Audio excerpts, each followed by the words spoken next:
Hello. After reviewing both sides of the story, I have decided to rule in the favor of the plaintiff. The defendant violated the privacy rights of the patient by not adhering to the plaintiff's rights of calling his workplace.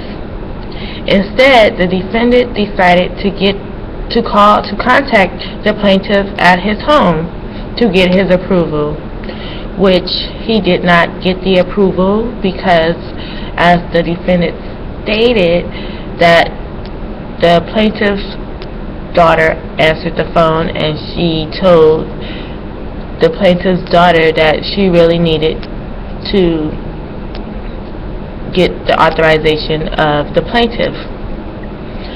But as the plaintiff stated that they had already agreed with the defendant that she was supposed to call his workplace, which she did not do.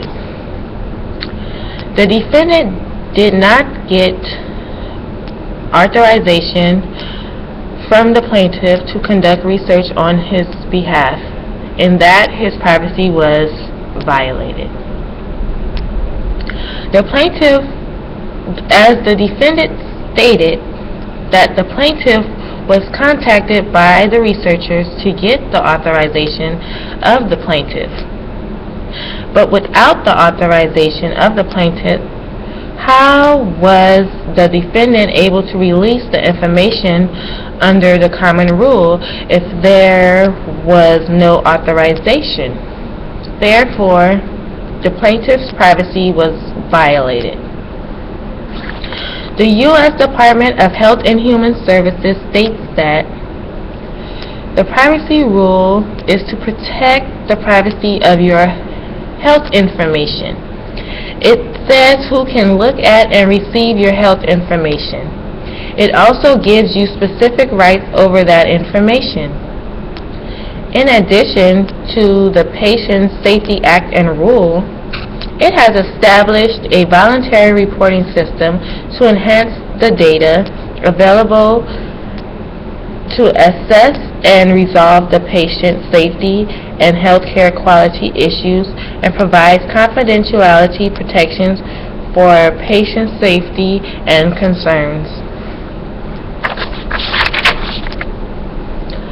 HIPAA, or the Health Insurance Portability and Accountability Act, Public Law 104 through 191, has stated that it was the first national legislation to assure that every patient across the nation were protected of their health insurance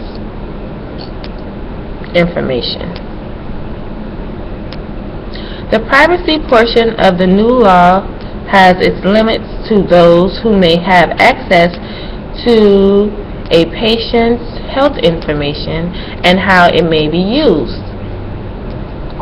For hospitals and providers, they may use this information only for treatment, obtaining payment for care, and for specified operational purposes, like improving quality of care.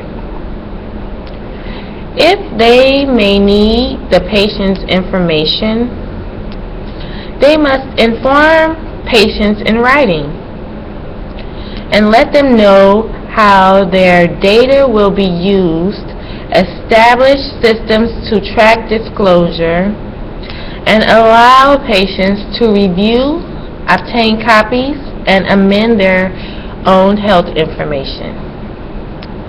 And this is something that the defendant did not do.